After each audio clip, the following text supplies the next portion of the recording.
Cemburu, teman dekat mantan dihabisi.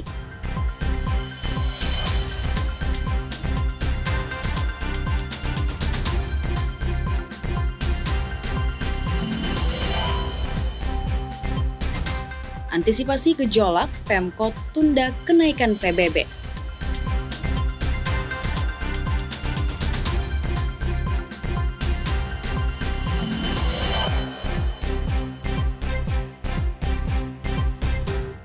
Festival Budaya Etalase Keragaman di Ibu Kota Kalsel.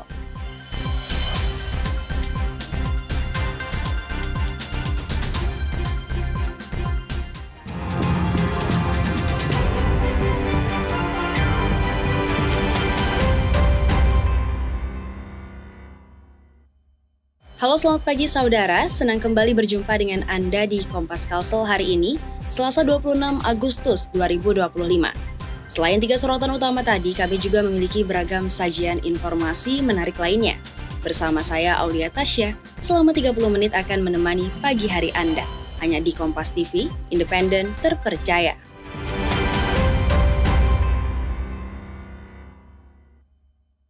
Mengawali informasi di Kompas Kalsel pagi hari ini, saudara, cemburu seorang pria di Banjarbaru habisi nyawa karyawan kafe dan karaoke keluarga di Jalan Trikora. Kurang dari 3 jam setelah kejadian, polisi berhasil amankan pelaku di tempat persembunyiannya di Kabupaten Tanah Laut. Polisi menangkap GM, pelaku pembunuhan yang terjadi di sekitar kafe dan karaoke di Jalan Trikora pada Rabu 20 Agustus pukul 4.30 WITA. GM merupakan warga Cempaka, sementara korbannya MF, warga Kabupaten Barito Kuala. Korban mendapatkan 3 luka tusukan pisau dan tewas di sekitar kafe tempat ia bekerja. Korban diserang pelaku karena cemburu mantannya dekat dengan korban. Kemudian pelaku GM ini merasa cemburu, merasa sakit hati dengan pertemanan mereka, kemudian mulai dari rumah dia sudah berniat dengan membawa senjata tajam, berniat untuk melukai atau menghabisi korban. Pelaku sempat melarikan diri ke Kabupaten Tanah Laut dan tak berselang lama, polisi berhasil menangkapnya. Atas perbuatannya, pelaku dijerat pasal pembunuhan berencana dan penganiayaan dengan ancaman hukuman seumur hidup atau hukuman mati. Nabila Cheva, Kompas TV Banjarbaru, Kalimantan Selatan. Tidak jera masuk penjara, seorang residivis yang baru keluar bulan Juni lalu ditangkap usai melakukan aksi jambret di 5 lokasi di Kecamatan Balikpapan Utara. Pelaku gunakan modus bertanya alamat pada calon korban. Tidak jera masuk penjara, seorang residivis berinisial MR kembali berurusan dengan polisi. Tersangka melakukan tindak pidana jambret di 5 kawasan di Kecamatan Balikpapan Utara. Tersangka MR dan rekannya berinisial S menjambret perhiasan seperti gelang dan kalung. Target para tersangka yakni ibu-ibu di kawasan perumahan yang cenderung sepi. Modus operandi tersangka dengan berpura-pura bertanya alamat, lalu menarik gelang atau kalung yang dikenakan korban. Ini kamu pakai buat jambret berarti? Jadi tersangka ini beserta rekannya sudah beraksi mulai dari bulan Juli sampai bulan Agustus. Jadi para tersangka ini melihat dulu situasi di perumahan, kemudian bertanya kepada korban. Di saat itulah satu bertanya kepada korban, yang satunya berada duduk di sepeda motor, disitulah beraksi. Atas kasus ini, tersangka dikenakan pasal pencurian dengan kekerasan dengan ancaman penjara di atas 5 tahun penjara. Iskandar Amir, Kompas TV Balikpapan, Kalimantan Timur. Saudara, Tim SAR Gabungan Balikpapan temukan remaja tenggelam di sekitar Waduk kilometer 13 Karangjoang dalam kondisi meninggal dunia. Sebelumnya korban dilaporkan hilang saat berenang di areal waduk bersama 2 rekannya. DN, remaja 18 tahun yang sempat dikabarkan tenggelam dan hilang di kawasan Waduk kilometer 13 Karangjoang, ditemukan oleh Tim SAR Gabungan dalam kondisi meninggal dunia. DN warga kawasan Gunung Belah diketahui melakukan aktivitas berenang di kawasan Waduk kilometer 13 Karangjoang bersama 2 teman lainnya pada Minggu pagi. Saat terjun ke waduk, korban sempat panik lalu tenggelam. 2 teman lainnya sempat mencoba menolong tapi gagal. Korban ditemukan saat tim SAR lakukan penyelaman di kedalaman 4 meter dengan jarak pandang setengah meter. Kurang lebih tadi penyelaman dilaksanakan kurang lebih 14 menit. Korban bisa ditemukan di kedalaman kurang lebih 3-4 meter dengan visibility setengah meter. Dan korban dibawa ke rumah sakit Kanujoso. Korban dibawa ke rumah sakit Kanjuso Jatiwibowo guna pemeriksaan lebih lanjut sebelum dikembalikan ke pihak keluarga. Iskandar Amir, Kompas TV Balikpapan, Kalimantan Timur. Sementara itu, saudara, sejumlah warga di Desa Sebuntal, Kutai Kartanegara terpaksa memutus jalan menuju ke Bendungan Marangkayu dengan cara dicangkul. Mereka protes karena lahan warga belum dibebaskan akibat pembangunan bendungan. Warga di Desa Sebuntal, Kutai Kartanegara, Kalimantan Timur terpaksa memutus jalan dengan cara mencangkul. Lahan ini adalah milik salah satu warga yang belum menerima pembebasan lahan akibat proyek pembangunan Bendungan Marangkayu. Dari data yang diadukan, ada 63 warga dengan 174 bidang yang belum dibebaskan. Padahal proyek Bendungan Marangkayu dibangun pada 2007 lalu. Warga mengaku hanya dijanjikan akan mendapat ganti rugi, namun hingga kini tak kunjung mereka dapatkan. Akibat pembangunan bendungan, lahan pertanian dan sawah warga sebagian tenggelam dan tak diperhatikan pemerintah. Saya sebagai masyarakat ini Pak, saya mau yang penting kita dibayar semua anggota yang terkait di sini, tolong dibayar semua. Kalau masalah tanah tumbuh, tidak apa-apa saya korban. Yang penting mulai ini sampai kilo 10 dibayar semua. 63 orang Bu ya. 63 orang harus dibayar itu. 174 bidang. Sementara itu, Camat Marangkayu bilang sebagian warga sudah menerima pembebasan. Ia juga terkejut lahan warga yang dijadikan jalan belum diganti rugi dan akan melaporkan kejadian ini ke Sekretaris Daerah Kukar. Dinas teknis terkait, terutama di provinsi, bisa lebih memahami, bisa menjawab persoalan-persoalan yang dihadapi. Karena kalau untuk menyampaikan aspirasi, saya pikir sudah cukup. Dari Muspika Kecamatan Marangkayu, Pak Kapolsek, Pak Dan Ramil, luar biasa sudah kita menyampaikan bahan-bahan. Tapi sampai saat ini belum bisa terjawab. Warga berharap pemerintah dapat menyelesaikan permasalahan ini.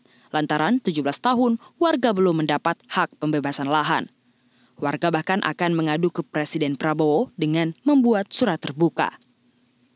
Rijal Mustafa, Jasmine Jafar, Kompas TV Kutai Kartanegara, Kalimantan Timur. Usai jeda, saudara, kami akan kembali dengan informasi lain. Di antaranya, antisipasi gejolak, Pemkot tunda kenaikan PBB.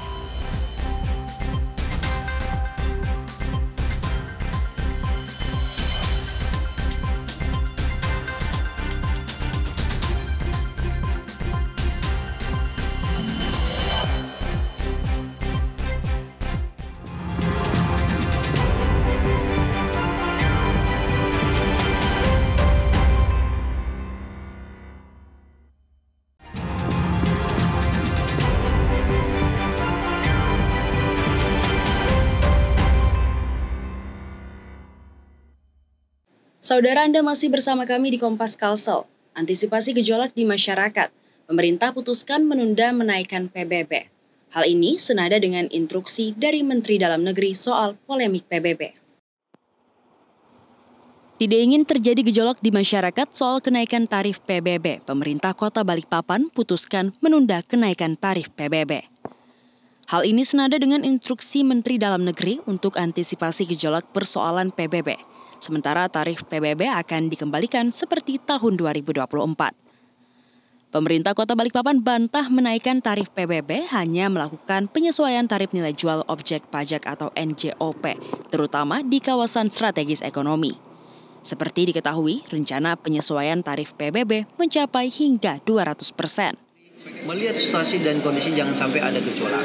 Nah, saya mengambil langkah lah dengan rapat ini bersama dengan Wali dan tentunya dengan Forkopimda bersama Pak Sekda untuk menunda dulu kenaikan, maksud saya perubahan penyelesaian tarif PBB P2 tahun 2025. Sementara bagi warga yang telah melakukan pembayaran dan kelebihan bayar akan dikompensasi di tahun 2026. Iskandar Amir, Kompas TV Balikpapan, Kalimantan Timur. Kita beralih ke informasi dari Kalimantan Selatan. Setelah sukses menjaring lebih dari 3.000 peserta di gelombang pertama, Universitas Islam Kalimantan Uniska Muhammad Arsyad Al-Banjari kembali membuka ujian masuk gelombang kedua. 1.000 lebih calon mahasiswa menunjukkan antusiasme mereka untuk menjadi bagian dari perguruan tinggi swasta tertua di Kalimantan.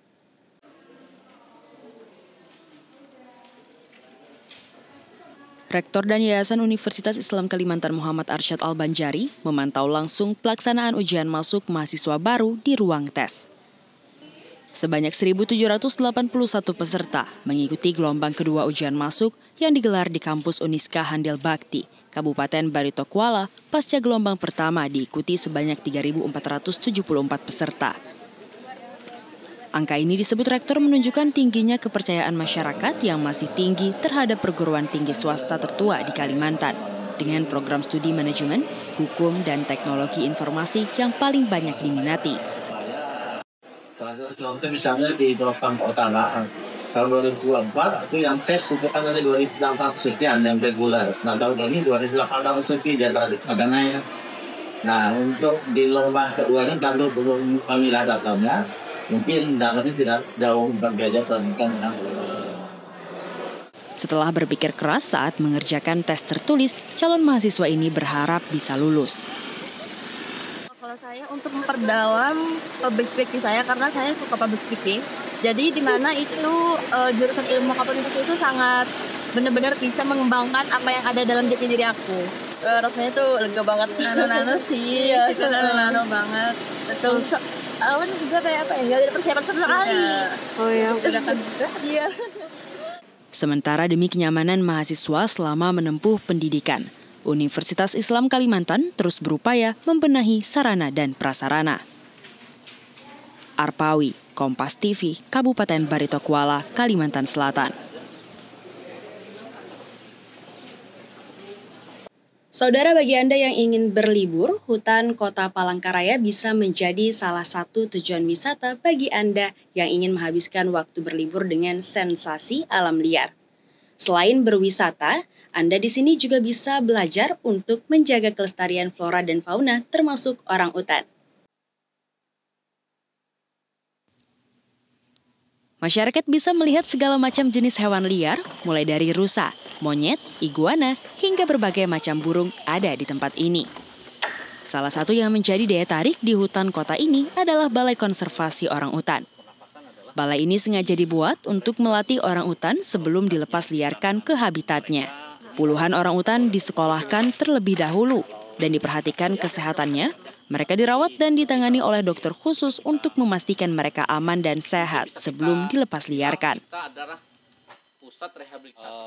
Yang pertama, kita harus menyadari bahwa orangutan ini memang adalah satwa dilindungi yang dalam posisi critical endangered ya. Jadi memang posisinya orangutan yang sangat kritis kondisinya dan harus kita lindungi. Salah satu yang kita lakukan di sini adalah merehabilitasi orangutan yang berasal dari sitaan masyarakat. Ketika mereka disita dari masyarakat, kita rehabilitasi, kemudian kita lakukan penanganan dan kita harapkan ketika mereka sudah siap, mereka akan dilepas liarkan kembali. Aktivitas konservasi orangutan dalam hutan kota Nyaru Menteng ini didukung oleh pemerintah setempat. Kepala Dinas Kehutanan Provinsi Kalimantan Tengah, Agustan Saining menyebut bentuk dukungan akan terus dilakukan dengan memperpanjang kerjasama penanganan orangutan di wilayahnya dengan BOS Foundation. Pemerintah Provinsi Kalimantan Tengah mendukung penuh program rehabilitasi dan perlindungan orangutan yang ada di Kalimantan Tengah. Khususnya kemarin kita pemerintah provinsi sudah memperpanjang kerjasama antara BOS Foundation dengan pemerintah Provinsi Kalimantan Tengah juga termasuk Balai Konservasi Sumber Daya Alam. Dan dalam kerjasama itu diberikan waktu istilahnya 20 tahun dan bisa diperpanjang lagi kerjasama ini. Artinya kan pemerintah provinsi mendukung dalam waktu yang lama dan bisa terus mengembangkan. Tentu setiap langkah kecil mulai dari pemerintah hingga individu termasuk hutan kota Nyaru menjadi simbol nyata. Selain untuk hiburan, tempat ini adalah harapan bagi keberlangsungan hidup orang utan. Niko Anggriawan, Alfian Dwi Putranto, Kompas TV, Kalimantan Tengah. Kita beralih ke informasi selanjutnya. Pemerintah Provinsi Kalimantan Tengah bersama Dewan Adat Dayak atau DAD se-Kalimantan menggelar seminar internasional di Palangkaraya, Kalimantan Tengah. Acara ini bertujuan untuk mempererat solidaritas adat Dayak Borneo secara nasional dan internasional. Untuk memperkuat solidaritas adat Dayak se-Kalimantan, Pemprov Kalimantan Tengah mengadakan seminar internasional di Betang Habakat, Palangkaraya. Acara ini mengundang seluruh Dewan Adat Dayak di Kalimantan, termasuk dari Malaysia dan Brunei Darussalam. Gubernur Kalimantan Tengah yang juga Ketua Umum Dewan Adat Dayak Kalteng, Agustiar Sabran mengatakan, acara ini ditujukan untuk menyatukan persepsi dan membangun kebersamaan suku Dayak. Agustiar Sabran juga bilang, acara ini penyamaan persepsi dan kebersamaan yang terjaga bisa membangun kualitas SDM masyarakat Dayak. Ya tentunya ini hal yang luar biasa ya, yang pertama ini ya kan. Tentunya ini kan se-Kalimantan ini. Bahkan ada di Sarawak, saya lihat Brunei, dalam rangka menyamakan persepsi ya, dan bangun kebersamaan. Dan sampai disampaikan oleh Pak beliau tadi, kita sekarang zaman digitalisasi, globalisasi, keadaan dunia serba global ya kan. Nah kalau kita tidak mengantisipasinya dalam konteks ini ya kan, kita akan bicara ke belakang. Kalau ke belakang kita tidak akan pernah maju untuk kalau kita ingin maju ya kita mitigasi, antisipasi untuk itu. Bagaimana persatuan harus terus terjaga, kebersamaan harus terjaga. Sama hari ini kami ingin menyamakan persepsi untuk itu, untuk memperjuangkan itu. Bagaimana SDM itu sampai desa, dari pedalaman sampai perkotaan. Harus diperhatikan, karena sumbernya salah satu rangka kemiskinan itu di situ. Sumber digitalisasi itu sumbernya itu di situ, ya. Anggota Dewan Perwakilan Daerah Kalteng Agustin Terasnarang menjelaskan dalam acara ini masyarakat Dayak bisa menyumbangkan gagasan, pikiran, dan pandangan positif untuk negara. Agustin juga mendorong pemerintah untuk mempercepat pengesahan rancangan undang-undang untuk hukum masyarakat adat. Nah itu bagaimana masyarakat adat Dayak ini memberikan sumbangan pandangan, memberikan sumbangan pemikiran, kemudian memberikan sumbangan yang positif bagi kepentingan bangsa dan negara. Dan itu yang saya rasa penting, dan tadi Pak Gubernur juga sudah banyak menekankan adanya persatuan. Persatuan dan kesatuan itu menjadi satu bahasa, dan kemudian tujuan akhirnya tiada lain adalah kebersamaan. Tak hanya untuk mempertemukan masyarakat Dayak, acara ini diharapkan bisa melahirkan rekomendasi strategis terkait perlindungan hutan, pengakuan hak adat, dan peran masyarakat adat dalam pembangunan berkelanjutan. Niko Anggriawan, Alfian Dwi Putranto, Kompas TV, Kalimantan Tengah. Festival Budaya Etalase Keragaman di Ibu Kota Kalsel. Informasi selengkapnya akan kami hadirkan usai jeda berikut. Tetap bersama kami.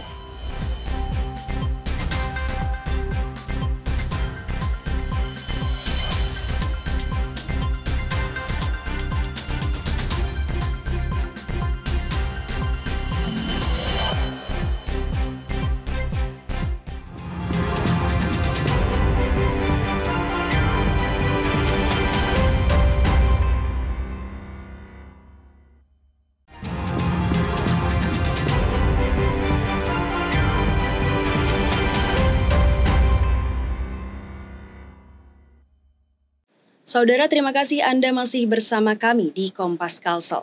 Pemerintah Kabupaten Banjar bersama Dinas Kehutanan Provinsi Kalimantan Selatan menetapkan program Integrated Area Development atau pembangunan wilayah terpadu sebagai prioritas.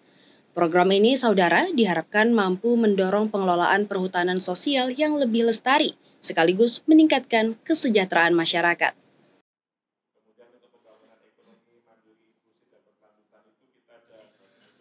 Pemerintah Kabupaten Banjar bersama Dinas Kehutanan Provinsi Kalimantan Selatan menetapkan program Integrated Area Development atau pembangunan wilayah terpadu sebagai prioritas. Program ini diharapkan mendorong pengelolaan perhutanan sosial yang lebih lestari, sekaligus meningkatkan kesejahteraan masyarakat. Hasil audiensi di Martapura menyepakati dukungan pemerintah kabupaten hingga tahap penyusunan master plan. 4 klaster diusulkan sebagai kawasan pengembangan, yaitu Paramasan, Sungai Pinang, Aranio, dan Pengaron. Itu yang sampaikan Pak Irjen tadi, bagaimana kita ada 4 klaster tadi yang dipilih, Paramasan, Sungai Pinang, Aranio, dan Pengaron ya. Nah, jadi hasil diskusi tadi kita sepakat pemerintah daerah dengan Pak Bupati kita memilih wilayah seperti itu. Mudah-mudahan tadi kita sudah melakukan tahapan-tahapan, kemudian tindak lanjutnya akan dikoordinir oleh bagian Kabupaten Banjar. Dukungan juga datang dari Global Green Growth Institute, lembaga internasional yang mendapatkan mandat pemerintah pusat untuk membantu pengembangan perhutanan sosial di Indonesia. Memang kita akan fokus hanya ke satu klaster untuk memastikan terlebih dahulu bahwa konsep IAD itu bisa dilaksanakan dengan baik di Kabupaten Banjar. Jadi ada 4 klaster Sungai Pinang, klaster Paramasan, klaster Pengaron, dan klaster Aranio. Nah, sementara ini yang kami anggap sebagai kawasan yang potensial untuk pengembangan IAD itu adalah di klaster Sungai Pinang. Saat ini Kabupaten Banjar sudah memiliki 11 izin perhutanan sosial dengan luasan mencapai 5.000 hektar yang dikelola langsung oleh masyarakat. Melalui skema ini, masyarakat diharapkan dapat meningkatkan kapasitas produksi, akses modal, hingga akses pasar. Arpawi, Kompas TV, Kabupaten Banjar, Kalimantan Selatan. Saudara, hadirkan keragaman budaya Nusantara di ibu kota Provinsi Kalimantan Selatan. Festival Seni Pawai Budaya digelar di Kota Banjarbaru. Tampilkan tarian daerah, parade kostum, hingga penampilan musik etnik Festival Seni Pawai Budaya Banjarbaru cerminkan tradisi Nusantara. Sedikitnya 22 komunitas seni dan budaya di Kota Idaman turut berpartisipasi, hadirkan suasana miniatur Indonesia di lapangan Murjani sejak 22 hingga 29 Agustus mendatang. Melalui kegiatan ini diharapkan Kota Idaman bisa semakin dikenal karena keberagamannya.